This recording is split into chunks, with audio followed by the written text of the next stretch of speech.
What if I told you the fastest propeller-driven aircraft on Earth is not a sleek, lightweight racing plane, but a massive 180-ton Soviet nuclear bomber from the 1950s that flies like a jet? It is the Tupolev Tu-95 Bear. It is a Soviet masterpiece of engineering that has outlived the very pilots who first took it into the skies, and it is powered by the most terrifyingly efficient engine ever conceived, the Kuznetsov NK-12. It is the early 1950s, the dawn of the atomic age. The Soviet Union is facing a terrifying strategic reality. They have the bomb, but they have no way to deliver it. Joseph Stalin has issued a direct, non-negotiable decree. Build a bomber capable of flying 8,000 miles with a 5-ton nuclear payload to reach the United States and return home. But the laws of physics are standing in the way. Early jet engines are absolute gas guzzlers with almost no range, and traditional piston-driven engines are far too slow to survive an encounter with modern jet interceptors. They needed a miracle. They needed an engine that possessed the raw speed of a jet, but the incredible fuel economy of a propeller plane. While the West eventually abandoned this path as a mechanical dead end, a team of engineers led by Nikolai Kuznetsov and a group of German scientists, captured after the war, embarked on a journey to build the most powerful turboprop in human history. This was the birth of a legend, built out of pure necessity and high-stakes Cold War desperation. And right here, you can see the mechanical heart of the beast. This is the Kuznetsov NK-12.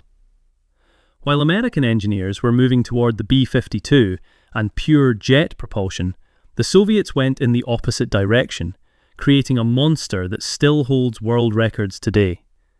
We are talking about a single engine that produces nearly 15,000 shaft horsepower.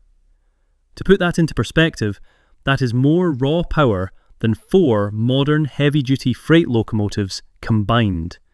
And that is coming from just one engine. The Tu-95 is equipped with 4 of these, giving the aircraft a staggering total output of 60,000 horsepower. When it first debuted, this was more than double the power of any Western turboprop engine in existence. The sheer scale of the engineering required to keep these engines from shaking themselves apart is nothing short of a miracle. Now here is where the story gets truly interesting. Every textbook in the 1950s said that propeller planes had a hard speed limit. Once a propeller tip reaches the speed of sound, it creates a drag wall that stops the plane from going any faster. But the designers at Tupolev decided to ignore the textbooks. They knew that to achieve high speeds, they needed swept-back wings, a feature normally reserved for high-performance jets. By sweeping the massive wings of the Bear back at a sharp 35-degree angle, they allowed this giant to hit cruise speeds of over 500 miles per hour. It remains the fastest propeller-driven aircraft in the world today, capable of chasing down modern airliners while carrying a belly full of cruise missiles. It is a flying contradiction, a propeller plane that flies like a jet. Think of it like trying to run through waist-deep water. Most planes try to push through it, but the swept wings of the Bear act as a razor-sharp knife that slices through the air resistance.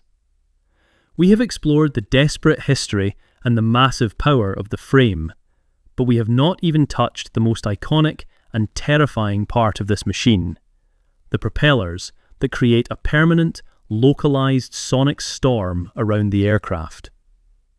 How do you make a propeller plane fly as fast as a jet? You make the very tips of the blades go supersonic. Next, we are going inside the most stressed gearbox in history to see the true cost of that speed. If you were to stand on the tarmac near a Tu-95 during a full power takeoff without professional grade hearing protection, the sheer sound pressure could cause permanent neurological damage and make you physically ill. Most aircraft use a single propeller spinning in one direction. It is a simple, reliable system. But the NK-12 is anything but simple. It utilizes 2 sets of 4 blades, mounted one behind the other, spinning in completely opposite directions. Why would anyone sign up for this mechanical nightmare? Because a single propeller wastes a massive amount of energy by twisting the air into a spiral behind it. By adding a second set of blades spinning the other way, the NK-12 catches that wasted energy and straightens the airflow. This creates a massive, focused beam of thrust that allows the plane to fly with incredible efficiency at high altitudes. This setup is nearly 90% efficient, a number that even the most advanced modern jet engines struggle to match today. Can you imagine the sheer physical vibration of sitting in a cockpit for a 14-hour mission with those blades spinning right outside your window? It is not a flight, it is a full-body test of human endurance. And right here, you can see what many consider to be the greatest achievement of the Soviet era, the planetary reduction gearbox. This single component is arguably the most stressed piece of machinery in the history of aviation. It has the impossible task of taking the 14,000 revolutions per minute produced by the gas turbine and stepping it down to the 750 revolutions per minute required by the propellers, all while handling a level of torque that would snap a modern main battle tank's drive shaft like a dry toothpick. The heat generated inside this casing is so intense it requires a specialized oil cooling system that must function in temperatures as low as 60 degrees below zero in the Siberian winter. It is a masterpiece of metallurgy and precision engineering that has remained largely unchanged for over 70 years. Now we get to the most legendary part of the Tu-95, the noise. The propellers are nearly 19 feet in diameter. Because they are so large and spin so fast, the tips of the blades are actually moving faster than the speed of sound, even when the plane is just idling on the runway. That bone-chilling, earth-shaking scream you hear is not just the engine, it is a continuous series of thousands of tiny sonic booms being generated every single minute of the flight. This acoustic signature is so unique and powerful that during the Cold War, United States Navy sonar technicians reported being able to track a Tu-95 flying high above the Atlantic while they were submerged in submarines hundreds of feet below the water. It is the only aircraft in human history that can be tracked by underwater sonar.